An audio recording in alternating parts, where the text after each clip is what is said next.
Hi all, welcome back to the channel. We're talking about the Battle of Britain and aspects connected thereto, the latest research on these subjects.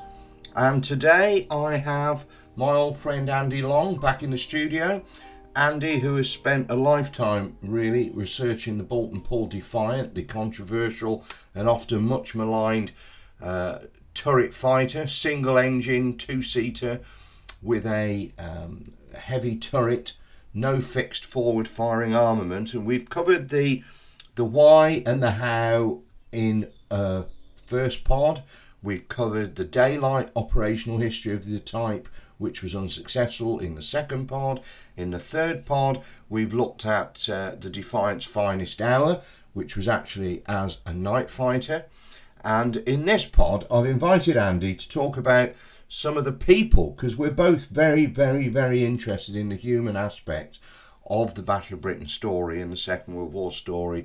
And Andy, like me, has spent many, many years researching these untold stories, particularly of casualties.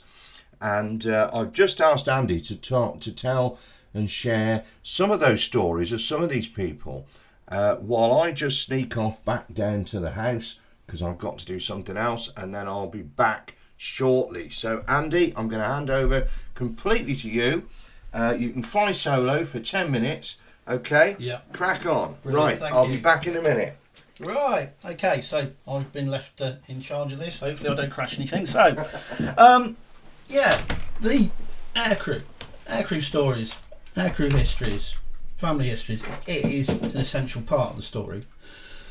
I've been lucky that I think the last count with the research into the book, I've been in touch with 93 or so families with relations who were on Defiance, and some of the stories that they've come up with, absolutely fantastic. And there were indeed some amazing characters. 264 Squadron, the first Defiant Squadron, had some very, very interesting people, and were very, very keen on nicknames, some which cannot be repeated. But you had Dude, Ponky Pete, Gidget, etc., Lanky, Bull, Sam, and Lanky is Nicholas Cook, Flight Lieutenant Nicholas Cook, DFC, and he had a air gunner Corporal Albert Lippett. And they made some exceptional claims during the Battle of France Dunkirk period. But what isn't known is the fact they were exceptionally close friends, but they were totally from different ends of the social scale. Nicholas Cook was an exceptional dinghy sailor, athlete, an individual who had blagged his way onto the Royal Air Force winter sports team by basically lying, saying that he had experience and had the second fastest time that season. Only after he did his run that they found out that it was actually rubbish, but hey ho. His family were in political circles.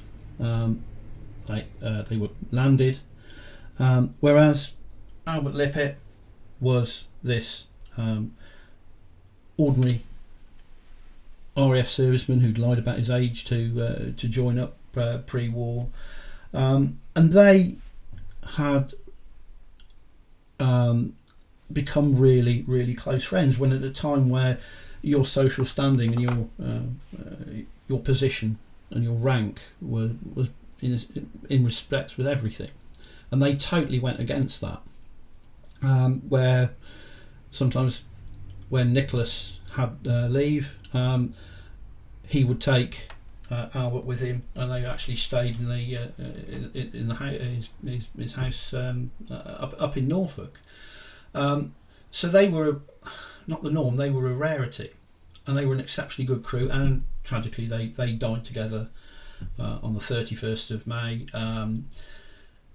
There have been stories about how they were shot out of the sky over the sea, when it's not quite the case. That they'd been attacking a Heinkel 111. A recall order had been issued, and Nicholas Cook's Defiant was seen to start to pull into formation. Then it started to drop away, nose went down, and it just carried on diving. A second Defiant went after it until it had to break off. The speeds were too high, no calls were answered on the radio, and it just went into the sea at high speed. Possibility there was a technical issue, or the fact that both of them, or one of them, or Nicholas had been wounded while engaging at the hindcall.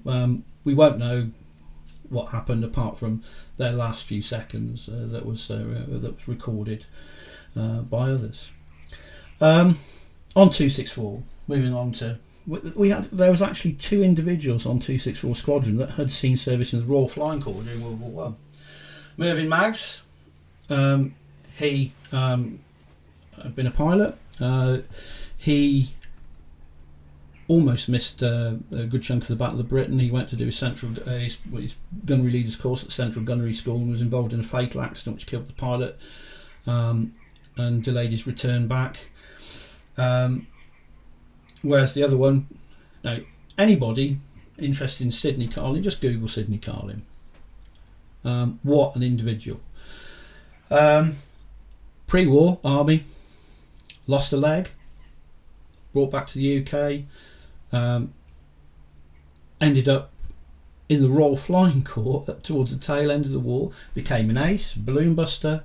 He was awarded the Military Cross and the DFC or something else, I can't remember now, so please don't have a moan about that, but he was highly decorated. Tried to join up as a pilot at the start of the war, was refused because of his age. Both him and Mervyn Maggs were born in 1899. And he too ended up as a air gunner with 264. Fortunately for him, he didn't survive the war. Mervyn Maggs did. They won a DFC, but Sid Carling was transferred out to 151 Squadron, where he became one of their gunnery leaders. And there's a story about him when he lost his life. I think it was on 9th May 1941. RF Wittering was bombed, and some of the stories have him racing out to his Defiant on a bike, or was killed in the turret of his Defiant while he was trying to get the turret going to engage the enemy raiders. Whereas nothing could be more different than the truth, and it's such a sad thing that he was walking out with a guy called Joe Bodian, well, no, Henry Bodian, but known as Joe, and Henry Bodian had actually stated, he said it was a lovely clear evening, there were vapour trails, and he said, "I have a funny feeling we're really going to get it tonight." And Ju-88 came down and dive bombed the airfield with some small like 50 kg bombs, and the bombs dropped in front and behind them. And when Bodian looked up, Sid Carling was dead. One of the bombs landed very close to him, and he'd suffered multiple injuries. And other bombs had dropped ahead of them and actually set fire to the Defiant they were supposed to fly that night, and another one on there, and damaged some others. But Sidney Carling was an exceptional man. Apparently, he also managed to blag a few fights with Henry Pickard from the Amiens raid, etc., and earlier flew Wellingtons. So that's an interesting one. And going to another squadron, Tom Fitzgerald. Tom Fitzgerald was a New Zealander, and had actually been active in the Battle of France, flying battles. Won the DFC for a bombing sortie, which he ended up bombing something from about 30 or 40 feet. He also claimed and was given a kill of a Messerschmitt 109. But later on, he became a flight commander with 141 Squadron. Flew Havocs with 23 Squadrons. Survived the war. Retired to New Zealand. But the interesting fact about him is the fact he actually took the prototype Hurricane into combat. At that time, he was at Langley in Berkshire, where they built the Hurricanes, and they used to have an airfield defence flight.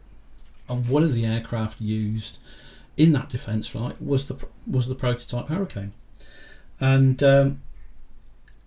one day he was airborne in this hurricane, and was advised that there were raiders in the area which he spotted, and he actually went and engaged them. So unlike the Spitfire, you've got the Hurricane prototype actually being used in combat. Other individuals. Anybody heard of Frank Toombs, known as Two Point Toombs? He was known as 2 Point because whenever they had a bit of a shindig at 264 Squadron, he would get inebriated on 2 pints. But what the other people don't know, he was also referred to as 4 Point Toombs because the poor chap suffered from incredibly bad air sickness. He really struggled with it, but he still continued with his flight. But he was also known as 4 Pints because, unfortunately, it sounds very distasteful, but the ground crew who had to clean up his Defiant every time said that even though he was referred to as 2 pints, he always managed to bring up at least 4. Sadly, he didn't survive the war, being killed in an accident near Rochford. But you've got lots of different people, differing backgrounds, but all with the same aim as to doing their best as a Defiant crew, and to bring the enemy down wherever they could. And the final thing I was saying in relation to the actual pairings of crews, the best Defiant crews were the Defiant crews that stayed together permanently, because they had a wonderful working relationship. You can have some good pilots and you can have some good air gunners, but if you don't keep them together over a long period of time, then it's pointless. Once you get a good established crew, they know what's going on. The crew that I first started me interested in the Defiant was a chap called Dennis Williams from Bromsgrove, and his air gunner was a guy called Geoffrey Pledger. They were 141 Squadron. They were known as William Pledge, and they stayed together for their entire flying career on 141. They too, like many other crews, were tragically killed in 1941 in incredibly bad weather while trying to land at Gravesend, and this storm was like following them in, and Ted Wolfe, who was the CEO, managed to get in ahead of them, and the edge of the storm enveloped them, flipped their Defiant inverted, and which caused it to crash on the rear lawn of a large Georgian house not far from Gravesend. Is this the one you went to recently? Yeah, that was what we went to last year with both families. Yeah. But they were, when you see the way they spoke of each other, the letters, and also stuff from Ted Wolfe, that they were exceptionally good crew. And they didn't bring anything down, but many guys never brought anything down. However, they did their bit. They were a very, very, very good crew. Somebody I've been interested in who flew Defiance was Banham. Oh yeah, the 19 Squadron. Yes. I mean, flying Spitfires and then flying Defiance is quite a big change, really, isn't it? Yeah, he was on 611 as well, wasn't he? I think so. But I don't think so. Well, he may. I don't know. He may have been, but he was pre-war on 19, and he's experienced pilot. Yeah, he's a flight commander, wasn't he? He was described on 264 as a big teddy bear. Right. And he was the chap who, when they lost Philip Hunter, he was the chap that they felt, the other aircrew felt that should have taken command until George Garvin came up to speed. Right. But interesting. I mean, you've got... If you were to say who was the most outstanding Defiant personality, who would you say? Des Hughes. Right. 264's got the Irishman Des Hughes. Yeah. I've got a copy of his unpublished memoir, and it is superb. But he was not only did he was an exceptional pilot, he had a exceptional air gunner in Fred Gash, and Fred Gash was also he privately got his own wings, and was a member of the Royal Aero Club, etc. Right. And they were also the epitome of an exceptionally good pairing. But Des Hughes is the one Defiant pilot that never ceases to impress. And the fact that he was well loved by the squadron. He had kills in the Battle of Britain, kills at night, and he carried on his night fighter career onto bow fighters with another squadron, and was highly decorated. And also the only pilot I know that fired the Defiant gun turret whilst flying. So but that's another story. Right. But yeah, there's a host of it. When you look at it, how the aircrew actually flew in Defiance, there's still stuff out there you never see. There's stories from in relation to the air gunners that when they chopped out the Defiant, there were selection boards and selection committees to see whether air gunners had it within them to become radar operators. Right. Yeah. Anybody that didn't meet the felt they didn't meet the criteria was chopped out to Bomber Command. Right. One of those, Les Russell, the New Zealander, he had successfully with Michael Young shot down a Messerschmitt 110 on an intruder sortie near Merville. What people don't realise is that 141 and 264 started intruder operations over France in November 1940. Right. But yeah, he had success, but tragically he was killed. As a mid upper gunner in a 35 Squadron Halifax. There's also a really tragic story about a Sergeant Solway who was on 141 Squadron. He was killed on Bomber Command. He had to bail out, but holding on to another crew member because of his parachute was near enough destroyed.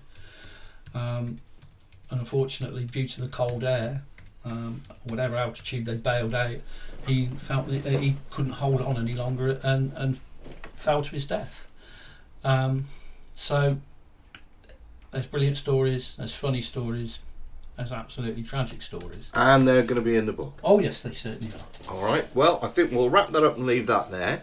Thanks for holding the fort, Andy. Oh, you're welcome. And I look forward to listening to that podcast myself, actually, because I've just missed 90% of it.